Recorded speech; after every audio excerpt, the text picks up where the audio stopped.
کر لیجئے. یا ایھا الذین آمنوا، اے اہل ایمان، لا تتخذوا آباءکم و اخوانکم، مت بناؤ اپنے ماں باپ کو، اپنے بھائیوں کو، اولیاء، اپنا دوست. کس صورت میں دوست نہ بناؤ؟ ان استحبوا الکفر علی الایمان، اگر وہ ایمان کے مقابلے میں کفر کی روش اختیار کرتے ہیں نا تو تمہاری کوئی جگری یاری ان کے ساتھ نہیں ہونی چاہیے. مطلب کیا؟ پرائورٹی اللہ اور اس کے محبوب صلی اللہ علیہ وآلہ وسلم کی نسبت ہے. ایک تمہارا رشتہ دار نہیں ہے نا اور وہ اللہ اور اس کے پیغمبر کا ماننے والا ہے نا، اس سے تمہاری جگری یاری یہ ہونی چاہیے. اور ایک تمہارا سگا رشتہ دار بھی ہے نا، اگر وہ اللہ اور اس کے رسول کا باغی ہے تو پھر اس کے ساتھ کوئی لحاظ والا معاملہ نہیں. ہاں دنیا میں معروف طریقے سے تو وہ چلنا ہی چلنا ہے، لیکن وہ لحاظ نہیں ہوگا. حتیٰ کہ حضرت نوح علیہ السلام کا جب بیٹا ڈوبا ہے اور انہوں نے کہا یہ میرے اہل بیت میں سے ہے، تو اللہ تعالیٰ فرمایا یہ تمہارا اہل ہی نہیں ہے، کیونکہ اس کے اعمال کافروں والے ہیں. پیغمبر کے جسم کا ٹکڑا ہو کے بھی اللہ نے کہا ہے کہ یہ تمہارا رشتہ دار نہیں ہے، تو باقیوں کے رشتہ دار تو شاہی کوئی نہیں اگر وہ کفر کی روش کو اختیار کرتے ہیں. سرکار یہ قرآن والا جو دین ہے نا جی، یہ بڑا مشکل ہے. ادھر تو سب کچھ سینٹرڈ اراؤنڈ گاڈ ہے. جو گاڈ کا ماننے والا ہے وہ آپ کے سر کا تاج ہے، چاہے وہ آپ کے دشمن خاندان سے بھی تعلق رکھتا ہے. آپ نے پھر یہ لحاظ نہیں کرنا. میں آپ کو اپنا بتاؤں، ہمارے کئی ایسے ریلیٹیوز ہیں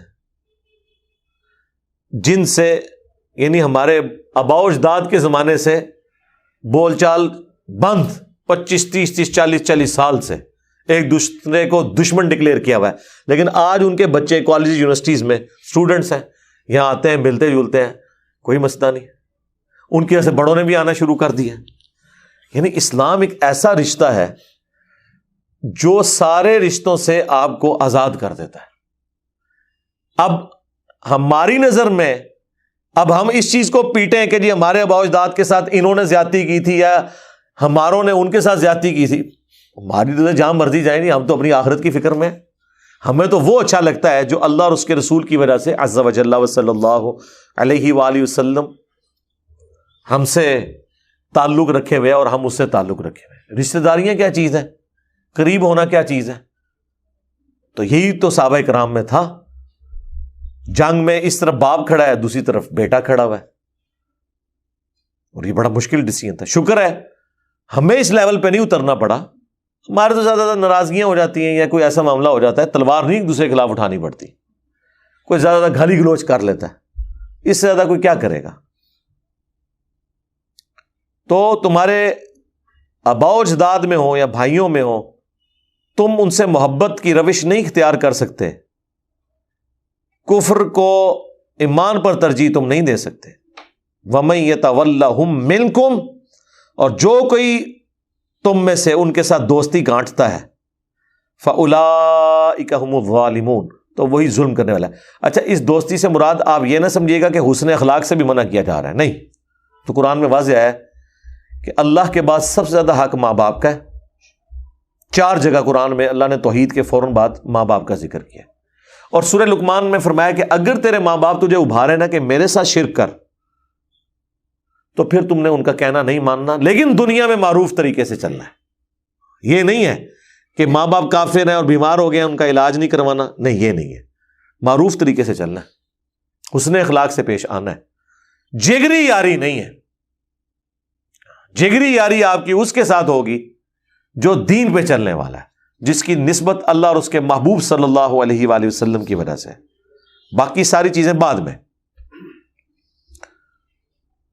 اب جو کوئی یہ حرکت کرے گا تو اللہ تعالیٰ فرما رہا ہے پھر فَأُولَٰئِكَ هُمُ الظَّالِمُونَ، تو ایسے ہی لوگ ہیں پھر ظلم کرنے والے، وہ ظالم ہیں، اصل مجرم ہے اللہ کے حضور، جو اپنی رشتہ داریوں کو پہلے نمبر پر نبھا رہے ہیں اور دین اسلام کو سیکنڈ پرائورٹی پہ رکھا ہوا ہے.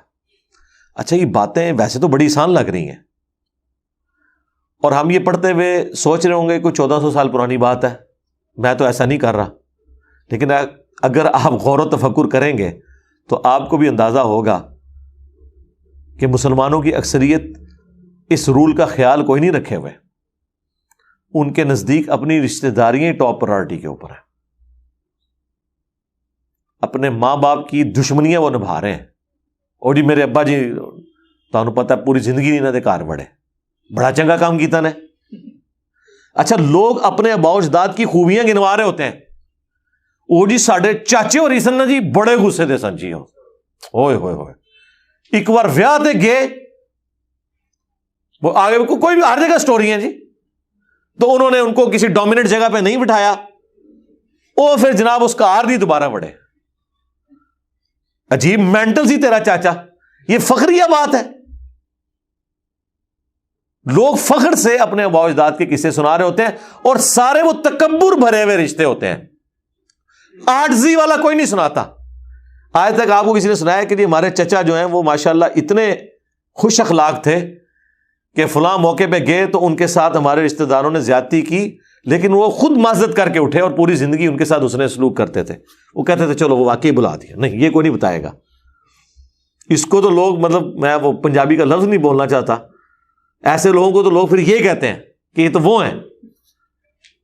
یہاں تو جو بدماش ہوتا ہے نا, جو اپنا غصہ دکھاتا ہے, اس کی لوگ تعریف کرتے ہیں. اس کے پیچھے کیا مینٹالٹی کیا ہے؟ اللہ اور اس کا رسول ٹاپ پرائرٹی نہیں ہے. ٹاپ پرائرٹی ان کی اپنی رشتہ داریاں ہیں, خاندان ہے, اپنی رسومات ہیں. ٹھیک ہے. اور اگر کوئی اس طرح روٹین سے ہٹ کے بات کرتا ہے, لوگ کہتے ہیں ہی پاگل ہے یار, انہوں کے ایک ایڑی گلاں کر رہے. تو اللہ کے فضل سے ہم تو شروع سے ہی پاگل ہیں اس معاملے میں. میں اپنا آپ کو بتاؤں, اور میں تو ایک لمحے کا بھی توقف نہیں کرتا اس معاملے میں کہ اگر کسی اپنے کی طرف سے زیادتی ہے فوراً کہنا ہے, منہ پہ کہنا ہے کہ تیری زیادتی ہے, وہ ٹھیک ہے. آپ دیکھیں وہ ماں باپ کامیاب سمجھے جاتے ہیں کہ اگر ان کی اولاد کوئی غلط کام کر رہا ہے نا, تو وہ ماں سب سے کامیاب ماں سمجھتی ہے جو اپنے بچوں کے عیبوں پہ پردہ ڈالتی ہے اور دوسروں کے ساتھ لڑ لیتی ہے, اور دلائل کی روشنی میں زہر کر دیتی ہے محلے کی عورتوں کو کہ میرا بچہ تو بے قصور ہے, قصور تیرے بچے کا ہے. آپ نے آج تک کوئی ماں دیکھی ہے کہ بچے نے شرارت کی ہو اور گھر آئے, لڑائی ہوئی ہو, اور دوسرے شکایت لے کے گھر آئے, اور شواہد کی بنیاد پہ اسے پتا چل جائے کہ میرے بچے کی زیادتی ہے, اور وہ اپنے بچے کو ڈانٹے؟ کوئی لاکھوں میں ایک ماں ہوگی. اور اگر کوئی ہوگی تو اس کا اپنا خامد ہی اسے کہے گا یہ تو پاگل عورت ہے. خامد نہ بھی کہ اس کی ساس اس کے پیچھے پڑ جائے گی, یہ تو کیا کیتا ہے. لیکن یہ نہیں پتا کہ وہ کتنی بڑی نیکی کر رہی ہے اپنی اولاد کے ساتھ. یہ ذہن میں رکھیے گا. یعنی مجھے پتا ہے کہ ہم اگر وہ غلط کام بار کر کے آ جائیں تو ہمارے ماں باپ تو ہمارا ایک لمحے کا بھی لحاظ نہیں کرتے تھے.